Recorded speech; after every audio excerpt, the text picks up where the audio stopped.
하나님 말씀 받도록 하겠습니다. 신명기 8장 1절부터 10절까지 말씀입니다. 신명기 8장 1절부터 10절까지 우리 한 절씩 교독해 나가도록 하겠습니다. 제가 먼저 하나님의 거룩한 말씀 읽겠습니다. 내가 오늘 명하는 모든 명령을 너희는 지켜 행하라. 그리하면 너희가 살고 번성하고 여호와께서 너희의 조상들에게 맹세하신 땅에 들어가서 그것을 차지하리라.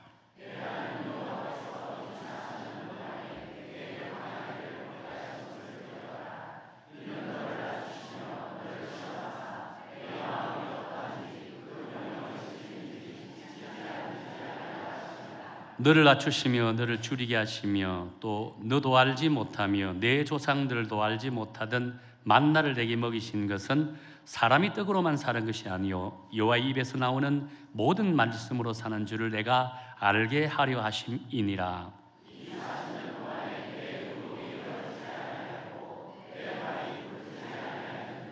너는 사람이 그 아들을 징계함 같이 내 하나님 여호와께서 너를 징계하시는 줄 마음에 생각하고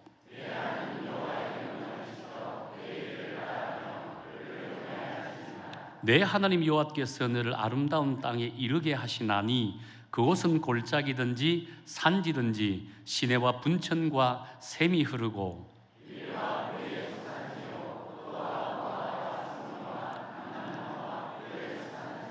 내가 먹을 것에 모자람이 없고 내가 아무 부족함이 없는 땅이며 그 땅의 돌은 철이요 산에서는 동을 캘 것이라. 내가 먹어서 배부르고 내 하나님 여호와께서 옥토를 내게 주셨으므로 말미암아 그를 찬송하리로다. 아멘. 하나님 감사합니다. 이제 하나님의 말씀을 듣기를 원합니다. 이 부족한 종을 통해 주님 당신께서 하시고자 하는 말씀만 전하는 시간 되게 도와주옵소서. 이 부족한 종이 감히 하나님의 말씀을 들었습니다. 무엇보다 사람의 말이 아니라 성령 하나님의 말씀만 전하도록 이 부족한 종에게 성령의 감동 있게 하여 주옵소서. 듣는 이들도 하나님의 말씀으로 받아들여 말씀대로 살아가기로 다짐하고 결심하고 결단케 하여 주옵소서. 우리 모든 생각을 말씀에 집중하는 귀하고 복된 시간 되게 도와 주옵소서. 예수님 이름으로 기도드립니다. 아멘.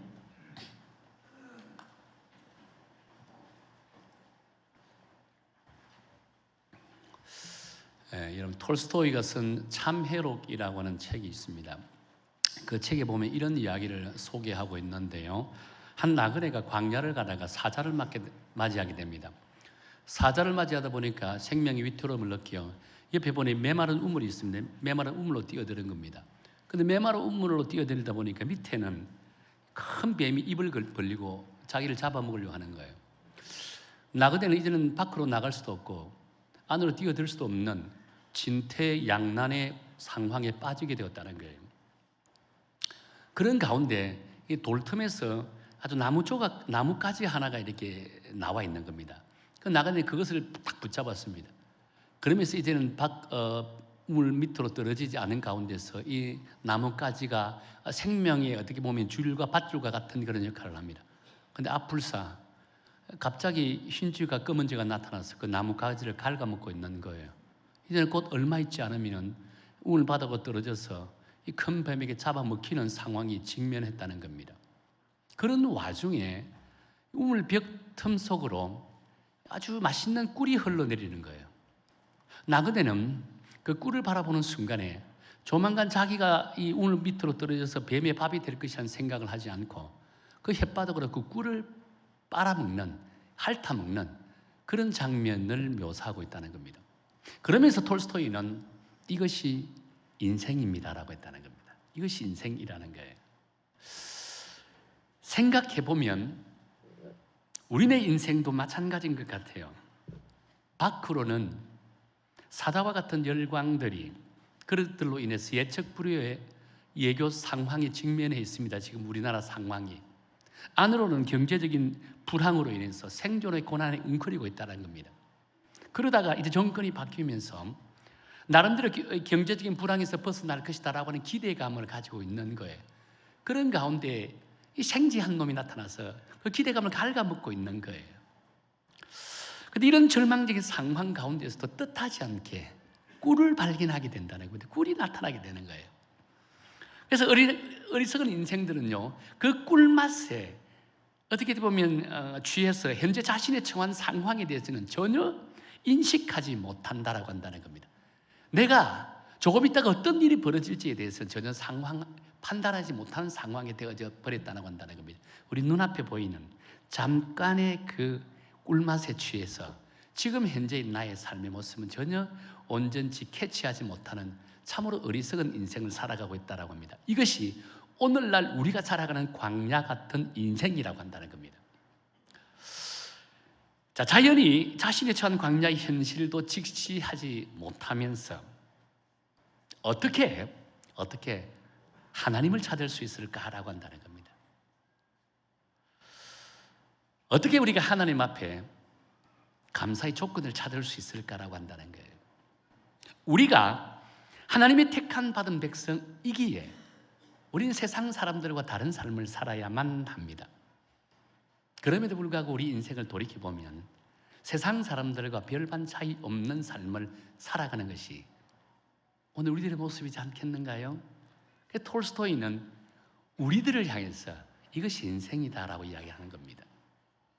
그러나 여러분, 우리가 정녕 예수 그리스도를 통해서 하나님의 구원받은 하나님의 택함 받은 백성이라고 한다면 내 삶이 당장 내일 모레 어떤 일이 벌어진다 할지라도 큰 뱀에 잡혀 죽임을 당한 상황에 놓였다 할지라도 하나님의 절대 가치 기준에 근거해서 우리는 감사의 조건을 찾아야만 한다는 겁니다. 이것이 성숙한 그리스도인의 믿음의 자세라고 할 수 있다고 한다는 겁니다. 오늘 우리가 함께 읽었던 신명기 말씀은 이런 우리에게 엄청나게 큰 도전을 주는 그런 말씀의 내용이라고 할 수 있습니다. 여러분, 신명기의 배경은 광야입니다.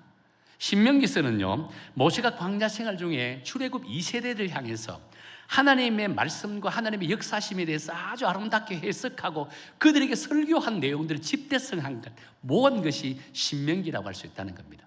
특히 오늘 우리가 함께 읽었던 신명기 8장 말씀은요, 이스라엘 백성들에게 왜 고난의 광야가 필요했는지, 그 고난의 광야에서 어떤 삶을 살아야 되는지, 무엇을 생각하고 무엇을 묵상해야 되는지, 고난의 광야를 어떻게 통과해야 되는지에 대해서 말씀을 기록하고 있는 것이 신명기 8장 말씀의 내용이라고 할 수 있다는 거예요.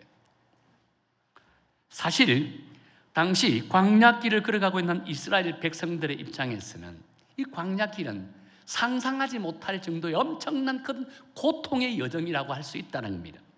우리는 성경을 통해서 광야를 이해하고 있지만 실제 광야에서 40년 동안 살아야만 했었던 그 이스라엘 백성들의 입장에서는요, 상상하지 못할 정도의 큰 고통이었을 것이다 라고 우리는 유추해 볼 수 있다는 겁니다.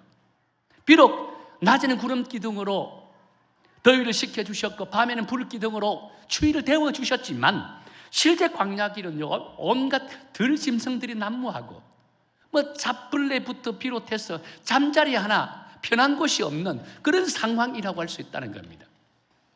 그렇다고 물이 넉넉해서 요즘처럼 샤워를 매일 할 수 있는 것도 아니잖아요. 먹는 물조차도 힘든 그런 상황이었습니다. 그런 곳에서 200만 명이나 넘는 사람들이 40년 동안 함께 공동체를 이루면서 살아간다는 그 자체가 기적이라고 할 수 있는 거예요. 그래서 모세는요, 8장 2절에서 한 가지 사실을 그들에게 상기시키고 있다는 거예요. 우리 8장 2절 한번 읽어볼까요? 우리 함께 읽겠습니다. 시작. 내 하나님 여호와께서 이 40년 동안에 내게 광야길을 걷게 하신 것을 기억하라. 이는 너를 낮추시며 너를 시험하사 내 마음이 어찌한든지 그 명령을 지키는지 지키지 않는지 알려 하심이라 라고 했습니다. 그런데 여러분, 이 짧은 한 구절이요, 얼마나 중요한 메시지인지, 이 구절 하나가 이스라엘 백성들의 그 30년 광야 생활의 피곤을 한순간에 깨끗하게 날려버리게 하는 그런 말씀이라고 할 수 있다는 거예요. 왜냐하면 이스라엘 백성들의 40년의 광야 생활은요, 결코 무의미한 시간이 아니었다라고 생각한다는 겁니다. 사실 이스라엘 백성들 입장에서는 40년의 광야 생활이 그들에게는요 대단히 고통만과 절망만 안겨주는 자기의 인생에서 무의미한 시간이라고 생각했을 거예요. 그런데 오늘 하나님께서는 그들에게 뭐라고 말씀합니까? 그 40년의 광야 시간은 결코 너희들에게 무의미한 시간이 아니다 라고 말씀하고 있는 거예요. 왜냐하면 그 40년의 광야 시간은요 하나님의 뜻과 섭리가 너희들을 통해서 드러나는 시간이라고 말씀하고 있다는 거예요. 그래서 이런 하나님의 뜻과 섭리를 깨달았던 이스라엘 백성들이요 지금까지 40년 광야 시간에 불평불만만 쏟아져 나오고 있었습니다. 입술이 요 정도 나와 있었다는 겁니다. 그런데 하나님의 이 위로의 말씀을 들으니까 그들이 이 불평불만의 말들이 어떻게 변화됩니까? 하나님 앞에 감사하고 찬양으로 변화되는 그런 모습을 오늘 이 시편 8편 8장 1절부터 10절에서 우리는 찾아볼 수 있다고 한다는 겁니다.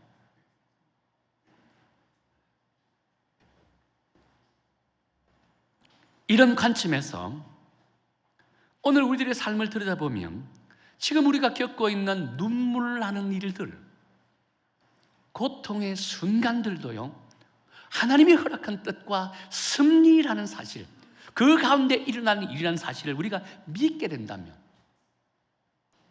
오늘 우리가 처하고 있는 이 안타까운 현실, 이 안타까운 현실도 불평불만으로 점철되는 것이 아니라 하나님 앞에 감사와 찬양으로 변화되는 그런 은혜로운 역사가 나타나게 될 줄로 저는 믿습니다. 분명한 사실은 하나님께서는 당신을 찬양하고 당신에게 감사 기도를 드리는 자의 기도를 결코 외면하지 않습니다. 불평과 불만으로 가득한 우리 입술을 통해서 하나님 앞에 기도를 드리게 된다면 하나님은 그 기도를 외면하신다는 겁니다. 혹여나 여러분의 인생 가운데 다양한 일들로 인해서 불평으로 가득 차 있다고 생각한다면, 부정적인 생각으로 가득 차 있다고 생각한다면 오늘 이 말씀을 통해서 다 내려놓고 그 불평, 불만이 감사로 변화되는 귀하고 보통 역사가 일어나기를 예수님 이름으로 축원합니다. 자, 그렇다면 이런 의미에서 오늘 저와 여러분의 본문의 말씀을 묵상하면서 왜 우리는 고난의 광야, 매바른 광야 시간 가운데서도 감사해야 하는지, 감사할 수 있는지를 한번 찾아보기로 한다는 겁니다. 첫 번째 광야에서의 생활은 하나님과 깊은 소통의 기회를 갖기 때문에 우리는 감사할 수 있다라고 한다는 겁니다. 자, 2절 말씀 한번 읽어볼까요? 우리 화면에 나오는 정도만 읽겠습니다. 2절입니다. 시작. 내 하나님 여호와께서 이 40년 동안에 내게 광야길을 걷게 하신 것을 기억하라. 이는 너를 낮추시며 너를 시험하사 내 마음이 어떠한지라고 했습니다. 여기서 하나님께서 이스라엘 백성들을 광야로 인도하신 이유를 명확하게 밝히고 있다고 했습니다. 그것은 곧 이스라엘 백성들을 어떻게 하기 위해서요? 시험 마시기 위함이다라고 했다는 겁니다. 여러분, 여기서 시험이라는 단어는 악한 유혹을 의미하는 temptation이 아닙니다. 선의에서 테스트라는 의미를 갖고 있다고 한다는 겁니다. 그래서 왜 이스라엘 백성들에게 선의의 테스트가 필요할까요? 그래서 곧이어 나오는 말씀에서 답을 찾을 수 있다고 한다는 겁니다. 곧이어 나오는 말씀에 어떻게 말씀이 나옵니까? 내 마음이 어떠한지를 알기 위함이라고 말씀했다는 겁니다. 그들의 마음이 어떠한지를 알기 위함이었다고 한다는 겁니다. 지금까지 이스라엘 백성들의 삶은요, 한마디로 자기 소견대로 살았던 삶이었습니다. 애굽에서 430년의 삶은 그들의 라이프 스타일을 완전히 바꿔버렸습니다. 그들의 삶의 우선순위가 이제는 하나님에서 세상으로 넘어가 버렸다고 한다는 겁니다. 애굽으로 이주할 때 전까지만 해도 그들의 삶의 우선순위는 하나님이셨습니다. 그런데 애굽에서 430년의 시간을 보내면서 그들의 삶의 우선순위가 바뀌었습니다. 하나님에서 세상으로 바뀌어버렸다는 겁니다. 세상으로 바뀌는 순간 영적인 암흑기가 다가왔다는 겁니다. 여러분, 애굽에서 430년 기간 동안 그들이 하나님과 어떤 교제하고 어떤 만남을 가졌다는 것은 성경에 기록되어 있을까요? 없습니다. 여러분, 창세기부터 출애굽 그 중간 사이에 그들이 애굽에 이주를 했다라고 하는 그 사건이 있고 430년 동안 그들이 어떤 삶을 살아야 되는데 기록된 것은 전혀 없습니다. 뭘 의미할까요? 그들의 애굽에서 430년의 기간은 그들에게서 영적인 암흑기라고 할 수 있다는 겁니다. 하나님을 찾지 않았다는 거예요. 하나님이 그들과 함께 하지 않았다라고 한다는 겁니다. 사실 이스라엘 백성들의 입장에서 애굽의 삶은요, 세상적인 관점에서 보면 조금도 아쉬움이 없는 그런 삶이었습니다. 비옥한 고센 땅에서 날마다 풍요로움을 누리면서 살았다라고 했습니다. 나중에는 요셉을 알지 못하는 왕이 등장해서 나름대로 인격적인 모독도 당하고 육신적인 고통도 당했지만 실제 그들의 삶의 형편은 전혀 부족함이 없는 삶을 살았다라고 했습니다. 그러다 보니까 그들의 삶의 방식은요, 지극히 개인주의, 지극히 세상적인, 지극히 인본주의적인 삶을 살아왔다라고 한다는 겁니다. 자연히 이스라엘 백성들과 하나님과의 관계는요, 단절이라고 하는 결과를 초래할 수밖에 없었다라고 한다는 겁니다. 그런데 이런 이스라엘 백성들이 출애굽 이후에 40년의 광야 생활을 하면서 비로소 깨닫기 시작합니다. 뭘 깨달았을까요? 부족함이 무엇인지를 깨달았습니다. 외로움이 무엇인지를 깨달았습니다. 하나님과 단절되면 얼마나 큰 고통인지를 깨닫게 되었다라고 한다는 겁니다.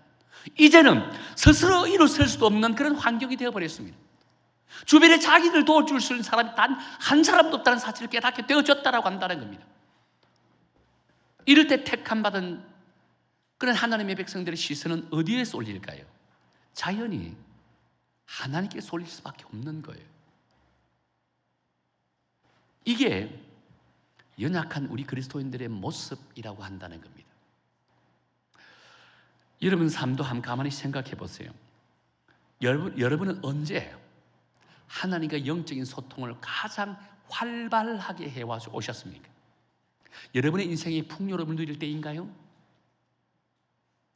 여러분은 인생이 아쉬운 소리 하나 할 필요도 없는 그런 삶을 누릴 때인가요? 여러분의 주변에 여러분을 도울 수 있는 사람들이 붐빌 때인가요? 아니면 하루하루의 삶의 버거움을 느끼면 정말 광야 같은 인생을 살아갈 때인가요? 저는 이렇게 목회를 해오면서 이민 목회부터 지금까지 단임 목회 연수가 16년째이더라고요. 16년이라는 시간을 돌이켜보니까 한마디로 광야와 같은 시간을 보냈더라고요. 다시 말해 광야 목회를 한 것과 같다라고 한다는 겁니다. 그런데 여러분, 이 광야 목회를 해오면서 하나님과 가장 많은 영적인 소통의 시간을 가질 때가 언제였을까요? 풍요로움을 누릴 때일까요? 내 주변에 사람들이 넘쳐서 나를 도울 수 있는 그런 사람들이 넘칠 때일까요? 그냥 힘에 겨운 시간을 보낼 때, 하루하루 겨우 숨을 쉴 수 있을 정도의 버거운 시간을 가질 때, 그때가 하나님과 영적인 소통의 시간을 가장 많이 갖게 되더라는 겁니다. 왜냐하면 그때는 할 건요 기도밖에 없더라고요. 하나님 앞에 엎드릴 수밖에 없는 거예요. 하나님께 부르짖을 수밖에 없다라고 한다는 겁니다. 결국은 하나님께서 그 기도에 응답해 주시고 저를 찾아오시고 저의 마음을 어루만져 주시고 위로하고 격려해 주시고 새 힘을 주시고 새 희망을 주셨다라고 한다는 겁니다. 그래서 인생이 고달프고 그로 인해 하루하루 겨우 숨쉴 정도의 버거운 시간을 보낼 때가 하나님을 가장 많이 경험한 때이고 무엇보다 영적으로 가장 풍성함을 누릴 때임을 믿으시고, 여러분의 인생 지금 메마른 광야를 달리고 있다라고 생각한다면 절망하지 마십시오. 그때가 하나님을 가장 강하게 만나는 때임을 믿으시고 그 하나님을 통해서 광야의 길이 다시는 풍요로운 길로 변화되는 그런 역사를 경험하는 우리 믿음의 성도가 되기를 예수님 이름으로 축원합니다. 그렇습니다. 광야의 특징은 고독이잖아요. 광야의 특징은 외로움입니다. 이 외로움과 고독한 때 하나님을 찾아야 된다는 겁니다. 하나님은 어떤 분이시죠? 전지전능하신 능력의 하나님이십니다. 홍해를 갈라키게 하는, 자연 우주 만물도 다스리시는 하나님이시라는 겁니다. 그 하나님께 부르짖을 때 하나님의 능력이 비로소 우리의 능력이 되고 우리의 마음에 참된 기쁨과 행복이 무엇인지를 깨닫게 되어진다는 겁니다. 그래서 절망 가운데서도 여러분 감사를 잊지 않고 감사와 찬양을 드리는 그런 믿음의 성도가 되기를 예수님 이름으로 다시 한 번 더 축원합니다. 둘째로 광야의 생활은요, 하나님이 공급해 주시는 특별한 은혜를 제공받기에 우리는 감사할 수 있다고 한다는 겁니다. 자, 우리가 오늘 본문 읽었던 3절 한번 읽어볼까요? 우리 3절 다 함께 읽겠습니다. 시작. 너를 낮추시며 너를 줄이게 하시며 또 너도 알지 못하며 내 조상들도 알지 못하던 만나를 내게 먹이신 것은 사람이 떡으로만 사는 것이 아니요 여호와 입에서 나오는 모든 말씀으로 사는 줄 내가 알게 하려 하십니다 라고 합니다. 여기서 하나님께서는요 광야의 특징을 세 가지로 이렇게 말씀하고 있다는 겁니다. 첫 번째 광야는요 우리를 낮추게 하는 것이다 라고 이렇게 말씀하고 있습니다. 여러분, 광야는 누가 광야에서 스스로 존귀하다고 할 수 있을까요? 누가 광야에서 스스로 위대하다고 할 수 있을까요? 여러분 스스로 광야의 길로 한번 들어가 보세요. 그 누가 나는 존귀한 자다, 나는 위대한 자다 라고 말할 수 있을까요? 결코 그럴 수 없다라고 한다는 겁니다. 그렇습니다. 하나님께서는요 이스라엘 백성들을 광야로 인도하신 이유가 바로 그들 안에 있는 스스로의 존귀함을 끄집어내기 위함이었다는 겁니다. 그들 안에 애굽에서 살아가면서 남아있던 그 스스로의 위대함과 교만함을 끄집어내기 위해서 하나님께서 그들을 광야로 인도해 주셨다라고 말씀하고 있는 거예요. 사실 이스라엘 백성들이요 애굽에서 종처럼 살았다고 하지만 실제는 종처럼 살지 않았다라고 이야기했잖아요. 앞달락에서 말씀드린 것처럼 애굽에서 가장 비옥한 땅이었던 고센 땅에 정착을 했습니다. 그 고센 땅에서 430년 동안 살아가면서 누릴 것 다 누렸습니다. 가질 것 다 가졌습니다. 취할 것 다 취했다라고 한다는 겁니다. 자연히 그들 속에는요 스스로 교만함이 있는 거예요. 마치 내가 능력이 있었어, 내가 힘이 있어서 풍성함을 누린다라고 착각하고 있는 거예요. 그러니 그들 마음에는요 교만함과 스스로 위대함과 스스로 존귀함을 가지고 있다라고 한다는 거예요. 그런데 여러분, 이런 생각 속에 갇혀 있는 이들이 어떻게 저 척박한 가나안 땅에서 은혜 가운데 살아갈 수 있을까요? 우리가 알기로는 가나안 땅은 결코 젖과 꿀이 흐르는 그런 땅은 사실 아닙니다. 고센 땅과 비교하면 척박한 땅이라고 할 수 있는 거예요. 사막에 비교하니 가나안 땅이 나름 젖과 꿀이 흐르는 땅이라고 하는데요, 고센 땅에 비하면 척박한 땅이라고 할 수밖에 없는 땅이었다라고 한다는 거예요. 이런 가치관으로 그들이 가나안 땅에 가면 어떤 삶을 살아가게 될까요? 얼마나 불평불만을 쏟아낼까요? 다시금 고센 땅을 애굽으로 되돌아가고자 하는 그런 마음이 왜 없었을까요? 그래서 하나님께서는요 이스라엘 백성들을 광야로 내몰았다는 겁니다. 정말 척박한 땅이 어떤 땅인지를 그들이 직접 경험하게 만들었다는 겁니다. 그러면 그들 스스로 있는 존귀함과 위대함과 교만함을 이 40년 광야 생활을 통해 깨끗하게 사라지게 만들어버린 겁니다. 하나님이 아니면 우리가 어떻게 살아갈 수 있을까? 하나님의 은혜가 아니면 단 하루도 살아갈 수 없는 존재입니다. 그것을 믿음으로 고백하기를 하나님께서 만드셨다는 거예요. 또 한 가지 광야는 굶주림을 경험하는 곳이다라고 했다는 겁니다. 여러분, 사실 광야는 결핍의 상징입니다. 주림의 상징이 광야라고 할 수 있는 거예요. 독일의 시인이자 소설가 괴테의 장편 소설을 보면 빌헬름 마이스터의 수업시대라는 책이 있습니다. 이 책에 이런 시 한 편이 나옵니다. 어떤 시 제목이 눈물 젖은 빵을 먹어본 자만이 인생을 안다라는 책입니다. 이런 말 들어보셨죠? 제가 한번 읽어드리게 간단하게 축약해서 읽어드릴게요. 눈물 젖은 빵을 먹어본 자만이, 슬픔에 잠긴 밤을 지새운 자만이, 침대 위에서 눈물을 흘리며 앉아 있었던 자만이 천상의 권능을 알 수 있다라고 했습니다. 이 식구를 인용하여 많은 철학자들이 눈물 젖은 빵을 먹어보지 않는 사람하고 인생을 논하지 말라라고 했다는 거예요. 다시 말해 고난과 가난을 경험하지 않는 사람은 인생의 참된 의미를 잘 알지 못한다라고 했다는 겁니다. 오해는 하지 마시고, 고난과 눈물 젖은 빵을 먹어보지 않는 사람, 왜 나도 그 인생을 의미를 왜 모를까요? 라고 생각하는데 오해는 하지 마시고요. 그래서 이 명언이 19세기 초 가난한 서민들에게 화두가 된 그런 단어, 그런 문구를 식구라고 할 수 있다는 겁니다. 혹시 여러분은 눈물 젖은 빵을 먹어보셨습니까? 결핍과 굶주림의 은혜를 직접 경험해 보셨습니까? 모든 크레딧 카드가 풀로 차서 더 이상 빼먹을 곳이 없어서 정말 처량하게 배고픔의 아픔을 경험해 본 적이 없으십니까? 아니면 지금도 눈물 젖은 빵을 먹고 계신 분들이 혹시나 이 가운데 있습니까? 저는 이미 목회하면서 결핍이라는 게 어떤 고통인지 뼈저리게 느꼈습니다. 그래서 성도님들 가운데 결핍에 대한 고통을 느끼면 제가 가슴이 더 아파요. 왜? 그 고통이 어느 정도 고통인지를 제가 충분히 알기 때문입니다.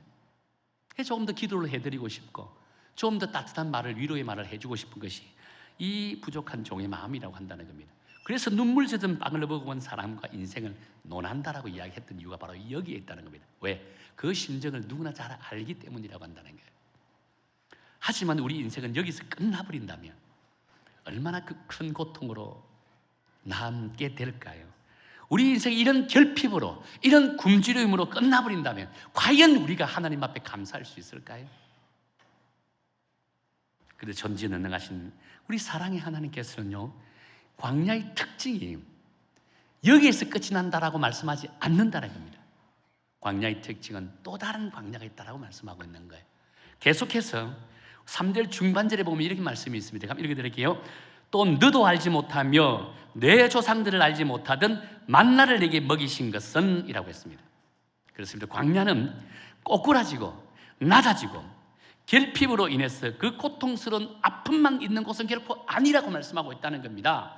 영원히 부족함이 없는 만나를 공급받게 되는 하나님의 신령한 은혜를 경험하는 것이 광야의 마지막이라고 말씀하고 한다는 겁니다. 그래서 광야는 하나님의 은혜를 공급받는 초월적인 능력을 배우는 것이 광야다라고 이렇게 말씀하고 있는 거예요. 다윗이 아무런 잘못도 하지 않았음에도 불구하고 사울 왕이 쫓겨 광야로 도망 다닐 때 정말 절망하고 낙심하고 정신적인 스트레스로 인해서 죽고 싶은 그런 충동이 얼마나 많았을 것입니까? 그럼에도 불구하고 사람들은, 하나님은, 세상은 그 다윗을 향해 뭐라고 이야기합니까? 형통한 자라고 말씀하고 있다는 겁니다. 시편에서 다윗이 지은 시들을 한번 보세요. 대다수가 사울 왕으로부터 쫓겨다닐 때 지은 시나 자신의 아들이 반역하면서 쫓겨다녔던 상황을 기록할 때 그 상황 때 쓴 시편이라고 할 수 있다는 겁니다. 그런데 여러분, 그 시에서 하나님을 원망하고 스스로 절망하고 낙심하면서 시편을 끝나지는 결코 않았다는 겁니다. 물론 시의 초반에는 자신의 현실에 대해서 울분을 토하는 시를 기록했지만 결국은 항상 마지막은 전지전능하신 능력의 하나님, 날마다 자기와 동행해 주셨던 그 임마누엘 하나님을 찬양하고 감사하는 것으로 끝난다는 것입니다. 그래서 우리는 다윗을 향해서 형통한 자라고 지칭을 하는 거예요. 하나님의 은혜를 받는 자라고 지칭한다는 거예요. 그렇다면 여러분, 다윗이 조금 모자란 사람이라서 이런 찬양을 올려드릴까요? 그에게는 오늘 말씀처럼 너도 알지 못하고 조상들도 알지 못하는, 아무리 설명해도 이해하지 못하는 하나님의 신령한 은혜를 받기 때문이라고 했다는 겁니다. 하나님의 특별한 은혜를 받기 때문에 내가 이 절망 가운데서 내일 당장 죽음이 나를 앞에 놓여있다 할지라도 내가 하나님 앞에 감사와 찬양을 드린다는 겁니다. 정신이 나가서 아닙니다. 정신이 이상해서 그런 것이 아니라고 한다는 겁니다. 너희들도 알지 못하고 우리 조상들도 알지 못하는, 아무리 설명해도 이해하지 못하는 하나님의 신령한 은혜를 받기 때문에, 하나님의 놀라운 은혜를 공급받기 때문에 나는 주님 앞에 찬양 드린다는 거예요. 감사한다는 겁니다. 이것이 다윗의 믿음이었습니다. 이것이 다윗이 얻었던 하나님의 은혜였고, 다윗이 형통한 자라는 지칭을 받게 되는 그런 놀라운 믿음의 자세라고 할 수 있다고 한다는 겁니다. 여러분, 그래서 다윗에게는요, 그 하나님의 신령한 은혜를 공급받기 때문에 그에게는 상처가 없었다고 한다는 겁니다. 마음에 아픔이 없었다고 한다는 거예요. 왜 오늘날 교회 안에 상처가 그렇게 많을까요? 바로 이런 하나님의 신령한 은혜를 공급받지 못하기 때문이라고 한다는 겁니다. 하나님의 특별한 은혜를 공급받지 못하니까 끊임없이 말 한마디에 상처받고, 이런 행동에 상처받고 저런 행동에 상처받고, 이 상처가 사라질 날이 없는 거예요. 이 상처가 조금 아물어지면 또 다른 상처가 있고 또 다른 상처가 있고, 끊임없이 내 마음에는 상처투성이에요.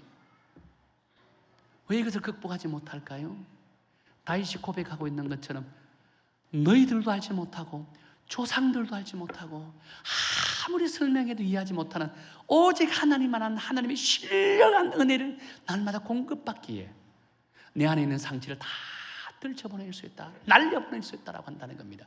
그렇게 오늘 우리가 하나님의 택함받은 백성으로 구할 것은 무엇일까요? 하나님의 신령한 은혜를 구해야 된다는 겁니다. 광야는 이런 하나님의 신령한 은혜를 경험하는 곳입니다. 광야는 이런 하나님의 신령한 은혜를 날마다 경험하는 곳이 광야라고 할 수 있다는 겁니다. 그렇기에 우리는 날마다 우리 인생을 돌이켜보면 광야 같은 인생을 살아간다라고 하잖아요. 그 광야 같은 인생 속에서도 우리는 좌절하고 절망하는 것이 아니라 날마다 우리와 함께 하시는 그 하나님 능력의 하나님의 신령한 은혜를 공급받기를 사모하는 그런 믿음의 성도가 되기를 예수님 이름으로 축원합니다. 자, 그렇다면 마지막으로 이러한 광야의 결론은 무엇일까요? 한번 볼까요? 7절과 8절 읽을게요. 7절과 8절입니다.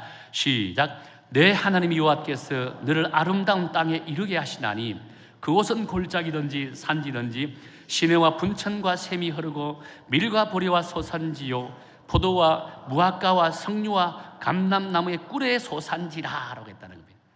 비록 이스라엘 백성들이 그들 속에 있는 죄악으로 말미암아 광야에서 낮춤을 당하기도 하고 굶주림을 당하기도 했지만 고난을 당하기도 했지만 그곳이 끝이 마지막이 아니라고 말씀했다는 겁니다. 그들이 하나님의 말씀으로 돌아오고 그들 속에 있는 죄를 회개하고 하나님의 신령한 은혜를 공급하다니까 결국 어떻게 언약의 땅 가나안 땅으로 인도함을 받게 되었다라고 했다는 겁니다. 그 땅은 뭐라고 했습니까? 젖과 꿀이 흐르는 땅이었더라, 풍성함이 있는 땅이었더라고 말씀하고 있다는 겁니다. 이것이 하나님의 택함받은 백성들의 결론입니다. 결론적인 삶이라고 할 수 있는 거예요. 그래서 시편 기자는 마지막 10절에서 어떻게 고백합니까? 이렇게 고백합니다. 우리 함께 읽을게요. 10절입니다. 시작. 내가 먹어서 배부르고 내 하나님 여호와께서 옥토를 내게 주셨으므로 말미암아 그를 찬송하리로다 라고 했다는 겁니다. 감사 찬송을 드리고 있는 거예요. 하나님의 백성들은요 결국은 어떻습니까? 감사 찬송을 드린다는 겁니다. 광야 같은 인생길을 살아가지만 내가 하나님의 말씀 속에 들어오고 하나님의 말씀을 붙들고 내 안에 있는 모든 죄를 포기하고 자복하고 하나님이 신령한 은혜를 받으니까 결론적으로 우리는 가나안 길로 인도함 받아 가나안 땅을 인도함을 받는다는 겁니다. 결국 우리 입술을 통해서 쏟아지는 것은 불평과 불만이 아니라 하나님 앞에 감사와 찬양을 드리게 된다는 겁니다. 할렐루야. 이것이 우리 그리스도인들이 가지는 믿음의 자세라고 할 수 있다는 겁니다. 이제 말씀을 맺겠습니다. 혹시 여러분 인생길이 광야길이라고 지금 생각하고 있습니까? 눈물 젖은 빵을 먹고 계십니까? 결핍이 무엇인지를 날마다 뼈저리게 경험하면서 살아가고 있습니까? 걱정하지 마십시오.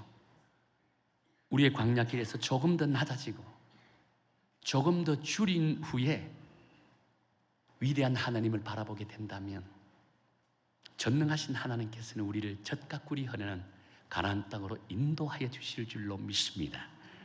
오늘 맥주 감사 주일입니다. 우리 모두는요 사업이 대박 났어요. 내 삶이 형통해서 내 자식들이 잘 풀려나가서 내가 하는 일들마다 잘 되고 내게 건강을 주셨어요. 하나님 앞에 감사하는 얄팍한 감사가 아니라 우리의 인생길에도 찾아오는 메마른 광야길에서도 눈물 젖은 빵을 먹으면서도 그것이 하나님께서 허락한 광야길임을 믿기에 시궁창에서도 아름다운 장미꽃을 피우는 것처럼 그 인생 가운데서도 하나님의 감사의 꽃을 피워나가는 성숙한 그리스도인, 그러므로 인해 전능하신 하나님의 능력을 경험하는 하나님의 신령한 은혜를 경험하는 우리 믿음의 성도가 되기를 예수님 이름으로 축원합니다.